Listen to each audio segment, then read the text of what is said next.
Hello, good morning, friends. How are y'all doing today? Happy Tuesday. It is Tarot Tuesday, so I will be on later on with a card of the week.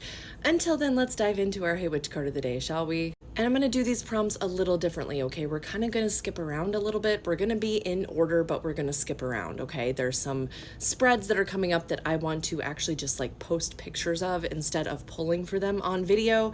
So we're going to skip around a little bit. This video is going to include Tuesday's prompt, Wednesday's prompt, as well as Friday's prompt, okay? So let's get started, or else this one's going to be really long. So our prompt for today from my Find Your Rhythm Witch prompts is, where are we being guided to refocus our devotion? And I've got two cards for this, so let's get into it. Hey Witch, first card is the Eight of Swords, okay? So this has everything to do with vulnerabilities, okay?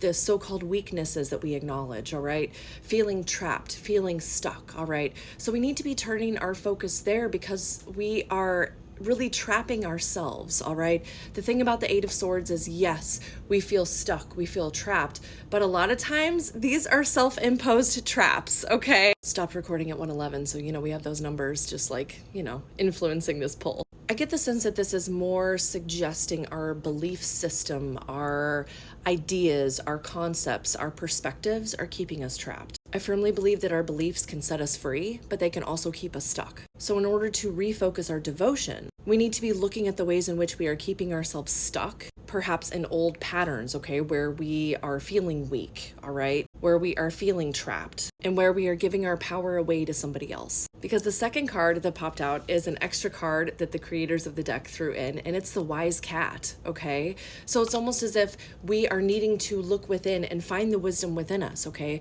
Find out what is keeping us stuck, how we are keeping ourselves trapped, how we are keeping ourselves imprisoned, so to speak. Because once we see how we're doing that, we can get ourselves unstuck. But it's gonna take wisdom to do that, okay? It's gonna take a little bit of inner looking for sure. But that's that refocusing, isn't it? So that kind of leads into our next prompt, okay? Our prompt for Wednesday is, how can we best prepare for this eclipse season? Because yeah, that's coming, you guys, in just a couple days. So if you're feeling funky, and it was 222 whenever I stopped recording that time, that's fun. If you're feeling funky, that's probably why.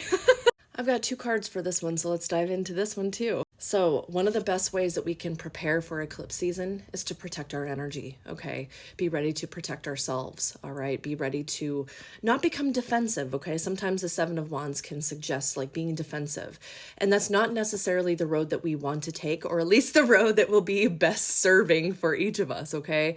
But really protecting our energy, keeping ourselves safe, all right? Not saying that, like people are going to be out to attack us or anything, all right?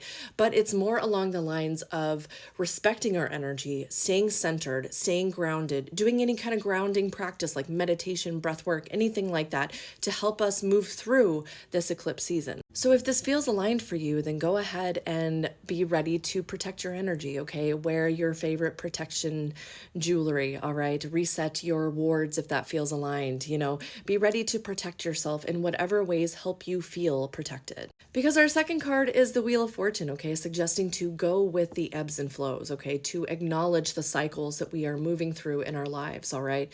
And that's very much aligned with the eclipse, okay? I like to think about eclipses as bookends, okay? We're walking through a portal, essentially, all right? And in this case, the lunar eclipse is going to open the portal and the solar eclipse is going to close the portal, okay? So within this space, within this essentially 2-week period, we are going to have a peek at what would happen if we made some changes, okay? Some big changes. We're going to get a sneak peek, all right? So you could be looking at your chart to see, where these changes are going to be taking place, okay? Specifically in the houses of Virgo for the lunar eclipse and then Aries for the solar eclipse. With this, though, we are going to see this flow, okay? The Wheel of Fortune is very much about this ebb and flow in our lives, okay? So we are going to see this flow, ebb and flow, right? Like what needs to go and what can be moved into its place. So we can best prepare for this by knowing that, okay? By being aware of that, by knowing that the things that present themselves during this time period probably need to change. As an example, okay, this lunar eclipse is going to be highlighting my second house, okay? At first I was like, shit, money. But so far it seems to be, more presenting values, okay? What have I been considering valuable in my life? And do I still find value in it? Is my daily routine serving me? Or do I need to change some things? Just as an example, so that you can see like where this thought process is going. I mean, that's a little bit on the eclipse. I'll be sharing my full forecast later on today or tomorrow. So be looking out for that. Either way, to summarize, okay? We got a little off track there for a minute. To summarize, all right, so we can best prepare for this eclipse by being willing to protect our energy as well as being willing to go with the flow, all right? No matter what that fucking flow looks like, all right? So we are going to skip over Thursday's prompt, okay? Thursday's prompt is going to be the lunar eclipse spread. Stay tuned, I will be sharing that later on. But I wanted to go ahead and do Friday's prompt, okay? Because I feel like this is going to link so well with these other prompts that we've done already, okay? So Friday's prompt is, what new truth will we find this month? With all this eclipse energy going on, with these retrogrades coming through, what new truth are we going to find? And we don't have the happiest card, but we have the Three of Swords, okay? So the new truth that we will find this month has everything to do with heartbreak, pain, loss, sadness, things like that, okay? Don't get stuck there though, okay? I can feel it. Don't get stuck there, okay? Because the other thing about this card is that we realize how necessary it is to let those feelings out. We realize how necessary it is to even feel those things, okay? How many times have you gone through a big life change, okay, and had feelings afterwards, or gotten sick afterwards, or felt heavy afterwards, okay?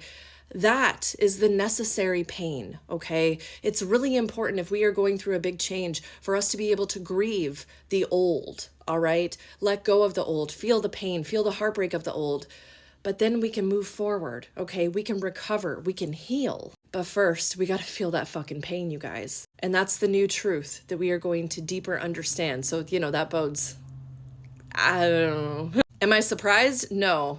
Am I excited? Absolutely not.